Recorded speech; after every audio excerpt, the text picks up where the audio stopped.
আমরা ভারতকে এবারকার মতো আমরা সর্বশেষ বলে দিব যে ভবিষ্যতে তারা এটা করবে না। আমরা ধরে নিচ্ছি যে তারা এটা ইন্টেনশনালি করে নাই।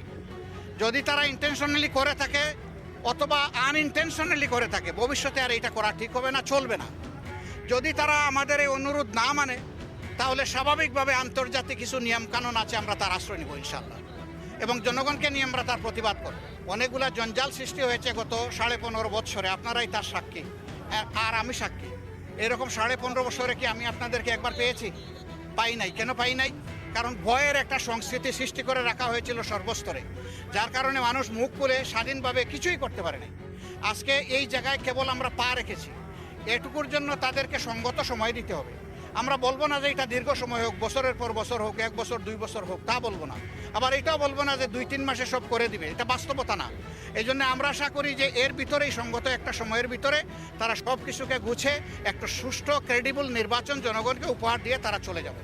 এই মুহূর্তে আমাদের রাজনীতি আর নির্বাচনের না, এখন আমাদের রাজনীতি হচ্ছে বিপন্ন মানুষের পাশে দাঁড়ানো, শহীদ পরিবারের পাশে যাওয়া, যারা আহত হয়েছে তাদের সুচিকিৎসার ব্যবস্থা করা, এবং বন্যায় যে মানুষগুলো এখন কষ্টে আছে তাদের দুর্ভোগের অংশীদার হওয়া।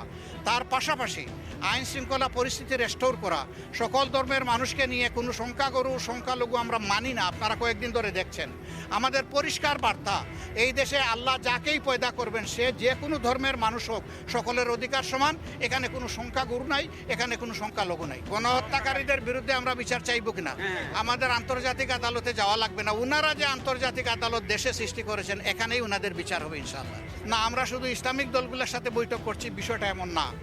সকল দলের মতের লোকদের সাথেই আমরা এখন মত বিনিময় করছি যে সবাই মিলে দেশটাকে কিভাবে আমরা সম্মিলিতভাবে সামনের দিকে আগাতে পারি। হিংসা নয়, প্রতিহিংসা নয়, হাতে হাত ধরে সকল ধর্মের মানুষকে আস্থার একটা জায়গায় কিভাবে আনা যায়, সেইটা নিয়ে আমরা সকলের সাথে মত বিনিময় করছি। জামাতে ইসলামী দেখেন জনগণের সংগঠন, এইখানে যে কেউ আসতে পারে, কিন্তু কোনো দুষ্ট লোক আসতে পারবে না।